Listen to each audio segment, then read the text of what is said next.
on the one wheel, and the drive to work is nowhere near as dangerous, as arduous, and I'm kind of glad I didn't ride the one wheel today because it rained like crazy last night, and I'm sure that area that I barely made it through that was flooded, we're going to drive by it. I'm going to show you guys. I bet you there's a waterfall going on right now over that ledge that you guys see me traverse.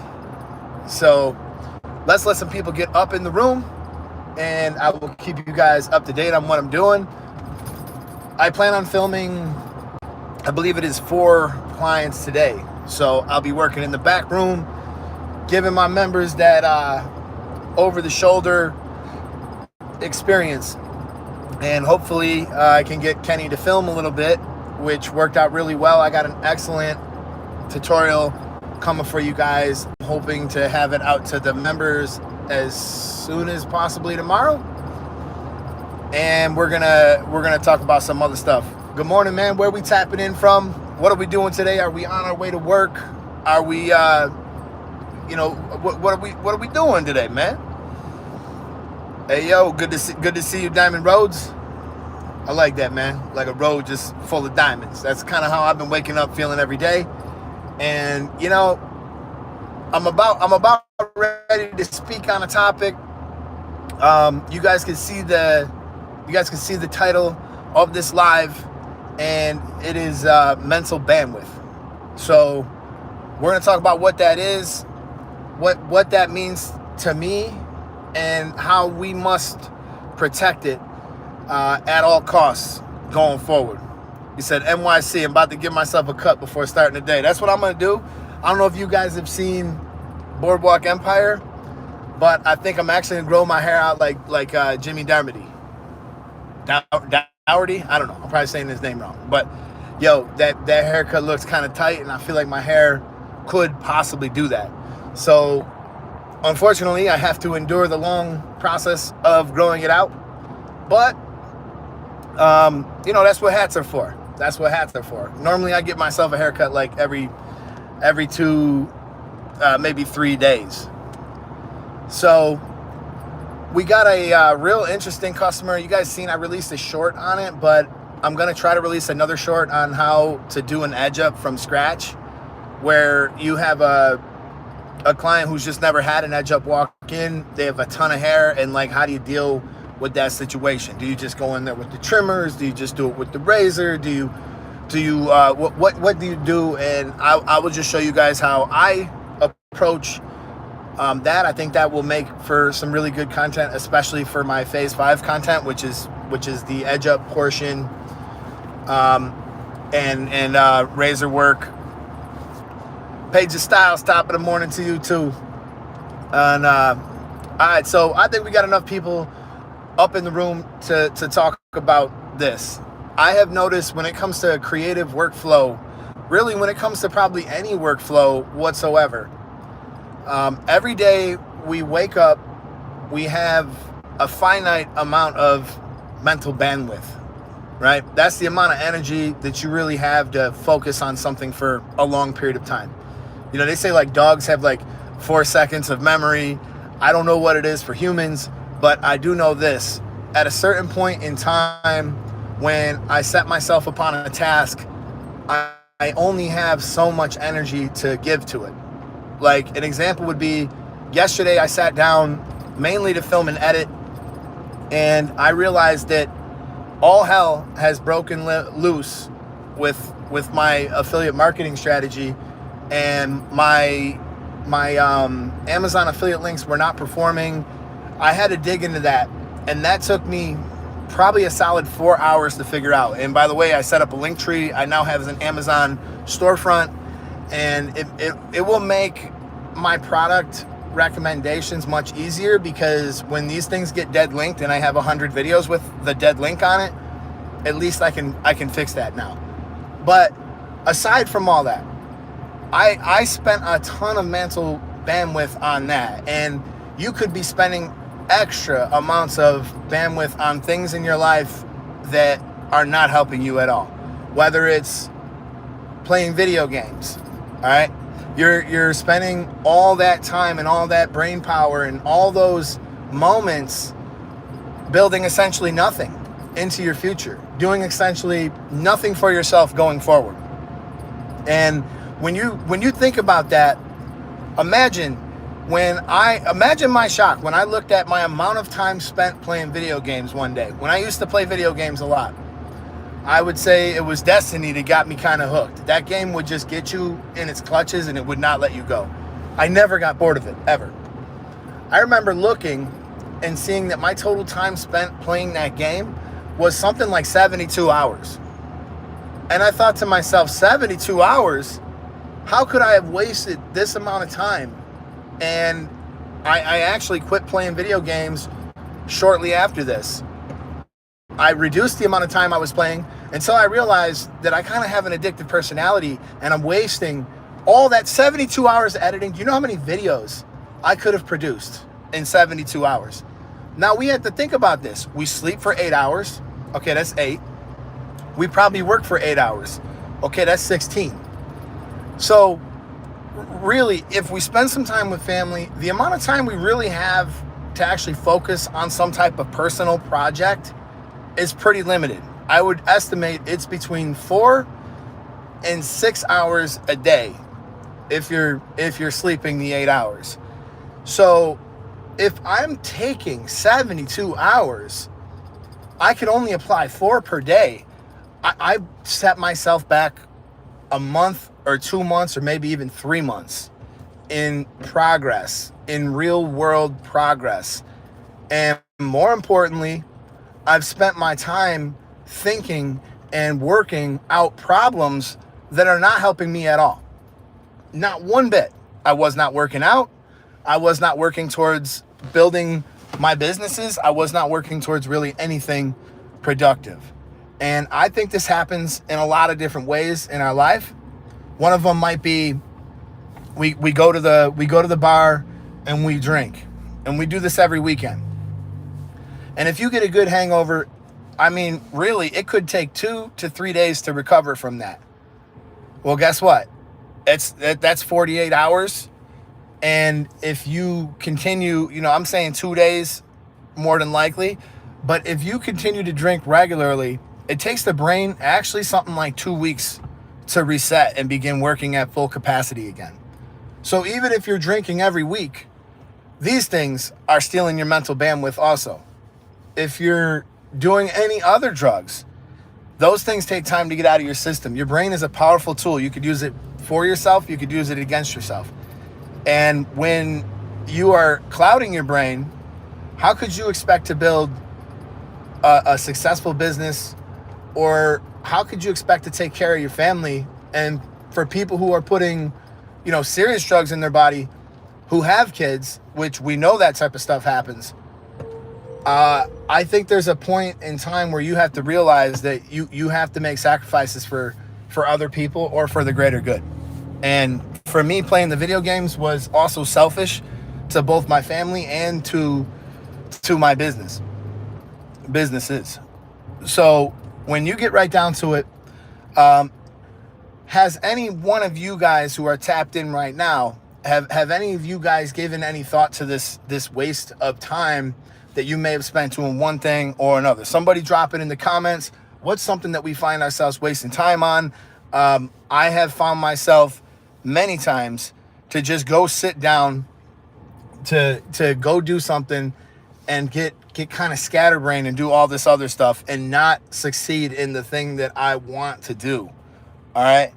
So realistically, I'm kind of like a creative person. I might sit down and hear about a problem that I got to fix, and I'll start thinking of 50 or 60 different ways to fix it. But it only really needs one. So those other 59 ways that I wasted time thinking about, nothing. It's just wasting time. So for me personally, I spent a good portion of yesterday developing a schedule of things, and I like to research things. I like to research things that have really no bearing on my life. I don't know why, but I do. And I'm always trying to find a more efficient process. And there's nothing wrong with me being curious and wanting to research.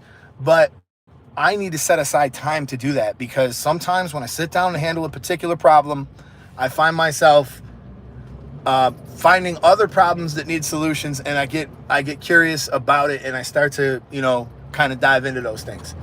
So I guess what I'm trying to get across to you guys today is to really kind of give yourself an audit. Think about where you're wasting the bulk of your time, and think about how much better your life could be if you spent some time working on these things. I'm going to read some of your comments. William Paul says, I'm going to be sending a letter to your shop. I don't really do a lot of social media. I don't have Instagram or Facebook, but I'm going to get you my information. A lot of people waste time just thinking and not doing. I understand there's a lot of circumstances that people may that people may make excuses not to get what you want out of life. And that's exactly what I'm talking about. So some of the other things you might be doing that work against yourself is when you start blaming everybody under the sun as to why you're not busy. Maybe in your shop, maybe it's whatever. You start to blame the owner. You start to blame everything under the sun, right? But the truth is all right. You gotta do that, right? Because I'm stuck in the middle of the intersection. People are blowing lights just to get me, just to try to hold me up. But you start to blame everything and everyone else around you. Maybe it's, they hired somebody new and then they're taking your customers and all these other things. But no one can take what is yours. And that's the truth. If you build a firm and solid relationship with a client, nobody can take that away from you. And if a client is willing to go to somebody else in the shop, then you haven't solidified that relationship. You haven't worked hard enough at that. So when you get right down to it, it's time to start taking some personal accountability. Like what could I do different? I've seen guys that I've worked alongside of that have been in this business for 10, 15 years, and they still don't have a full book of business. I think that with the right application of doing the right things, that you could build a solid book of business in this business, and I'm giving you 2 years. I think it could actually happen in 1 year if you work hard enough. But if you sit around and you wait for life to happen for you, and you wait for clients to come in for you, and you wait for them to find you, that is not a viable strategy. It definitely is not. So it's going to take you way longer. And then if you're one of these barbers who says, I don't want to do kids, I don't want to cut long hair, I won't do a flat top, maybe I don't like doing fades. I mean, think about this. These people are out there. I don't want to do long hair because you don't know how, because you never put the time in to learn it, because you spent time wasting your life doing all this other stuff that did not help you. All right. I don't want to do kids because you don't want somebody who moves around, but realistically a kid's going to take you 10 to 15 minutes. And there are some things that you can use to make cutting a kid's hair more enjoyable. And I've cut kids' hair until they've grown into men and went to college and got out of college and started businesses. That's how long I've been doing this for. So, sometimes we got to examine ourselves and say, why would I do that? That would be like me trying to market a product that could appeal to the masses, but I'm only going to market it to 10% of the people that are out there. That doesn't make any sense to me. All right. So if you're not strong in those areas, if you're not strong with long hair cutting, if you're afraid to pick up a pair of scissors, if all you know is staying inside of your comfort zone, then really, who do you have to blame for you not being busy? If you're not willing to do fades, if you're not wanting to do this cutting edge stuff, like I've always looked at myself as somebody who wanted to do better. I still continue to improve my craft yearly. I still continue to learn. I've learned from some of you subscribers. I've learned from some of my barbers. I've learned from people around me. Like just yesterday, my son tells my daughter that I can't learn anything from you. And I said to him, now with that attitude, you can't. And believe me, there'll come a time where you will learn something from your sister. And, some of us think that just because we're better at performing one haircut over somebody else, that you might not have anything to learn. But that doesn't make any sense at all, because that person who may not be as good as you at performing that haircut, that person may have built a better book of business. That person might show up early, leave late, be there when he's supposed to be there, go the extra mile for his clients, build a solid and firm foundation with his clients so that they don't go elsewhere and so that they recommend other people to him. And as good as you are at cutting hair, what do you think is more important? Having excellent customer service and building firm relationships with people, or being good at delivering one haircut when it comes around once in a while? Tap in the comments. What do you think is more important? I think we all know the answer to that one. What's more important, making money or not making money? It's really as black and white as that to me sometimes. I think about that quite a bit. Like, just when you strip everything down and you get all the tomfoolery out of it, and you say to yourself, am I doing things that are making me money? Am I doing things that are taking my money away? For instance, if you got a barber who's a loudmouth in the shop, and he's making fun of every customer that walks in, and he's just brash, and he's quick to get people feeling uncomfortable, and he doesn't even realize it. And maybe even for him this is just a joke, this is just a plaything. But he doesn't realize that not everybody shares the same experience as you. People are built completely different. I mean, I don't really want to speak about this war and everything else that's going on, but the way that people feel and the way that people are raised oftentimes will dictate the way they perceive the world. And it might be entirely different. Somebody might not find anything wrong with doing something terrible to somebody. And they might not find anything wrong with treating people terrible. And they might not find anything wrong with making fun of people. And other people are going to feel extremely sensitive to those things. And it's all how you perceive the world. So realistically, there are some things that we can do when we're behind the chair to solidify those relationships. We could treat everybody like gold. We could be kind to everybody. We could compliment people on the things that you find worthy of your compliments. There are so many ways that you can connect with your customer, but when you spend time working against yourself, it's no different than any other avenue in your life.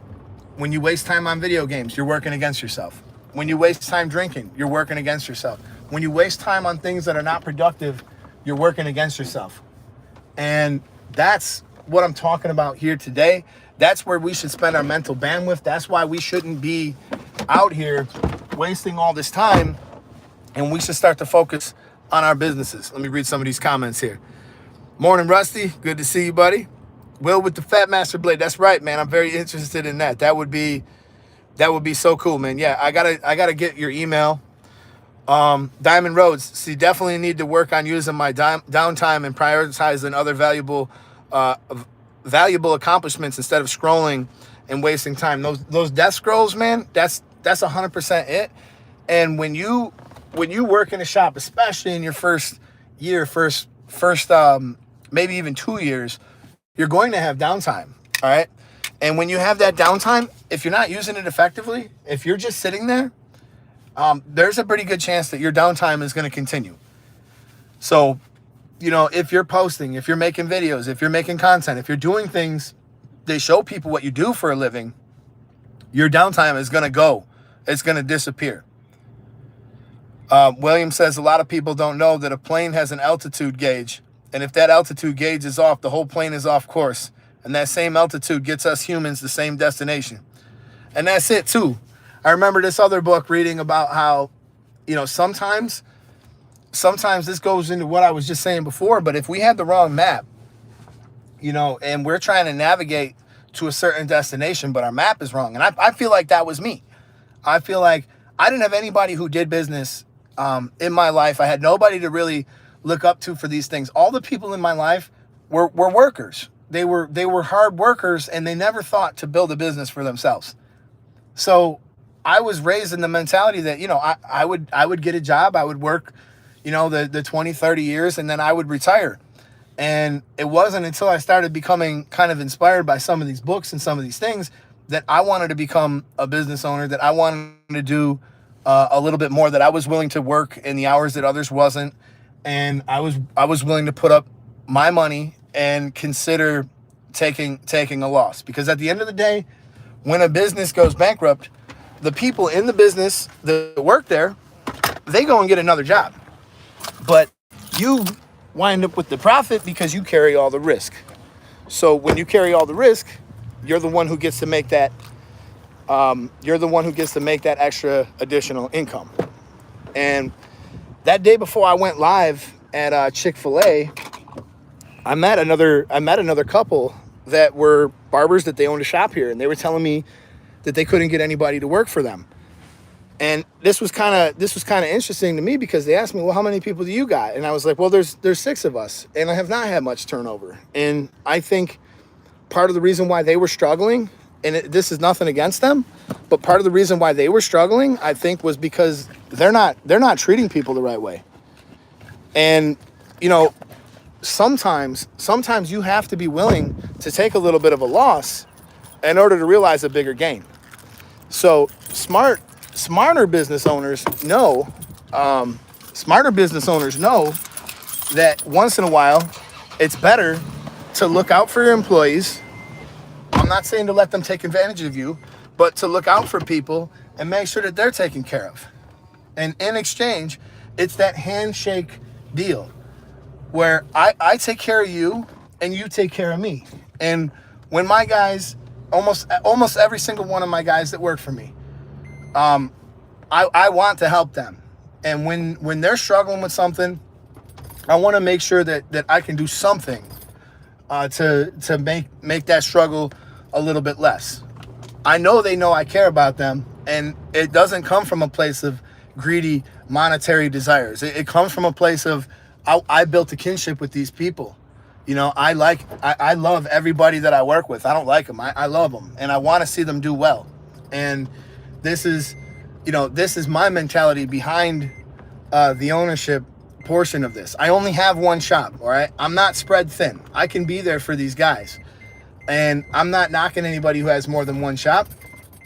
I mean, maybe in the future I will have more than one shop. But I at this point in time, I'm just saying that I've been blessed to have some good people, but at the same time, I try not to make the work miserable for them. My goal is not to make your job harder. My goal is to create a fun environment that you could come in and you can grow clients in, and you can enjoy your time being here, and you can actually leave with money to help support your clients. Just help support your family, and, you know, to actually earn a decent living. So let's protect our mental bandwidth today, guys. Let's start thinking about some things that we could actually do that are productive to our life. And let's go out there and make it happen and make a difference, man. If you guys are enjoying this live, man, I only got 3 thumbs up, man. What's going on, man? Drop a thumbs up, drop a comment if you're watching this after this is done. I'm about to go inside and get some work done. I got like 4 clients that I want to film, which is great. It'll give me some good content going forward, especially for the membership. And Ivy Mac Talk says, good morning, love the messages. You got to be kind versus nice with your people. That means honest and challenge them while keeping it real and having fun. That's 100% right there. That's 100% right there. I appreciate that, Ivy Mac. And I gotta get going. So I will catch you guys in the next one. This is Mr. Eddie Barber YouTube channel. We have something like 600 videos to help you learn. So if you're not subscribed, consider subscribing. And I got some. I'll show you guys something real quick. This is kind of funny. This is actually not a Mr. Cartoon Rebel. I actually was sitting there and I realized that my protege actually fits the Mr. Cartoon lid. So I threw that on there, and I'm going to mess around with that today. And I was using my top-rated screwdriver on Amazon, which is kind of hilarious, but it had like 3,000 reviews for a screwdriver. But I actually do think it's a great screwdriver for clippers because it's not super powerful, and it shouldn't strip your screws, even when you're screwing them into plastic. So that's kind of like the thought behind that. But all right, you guys, signing off. I will catch you guys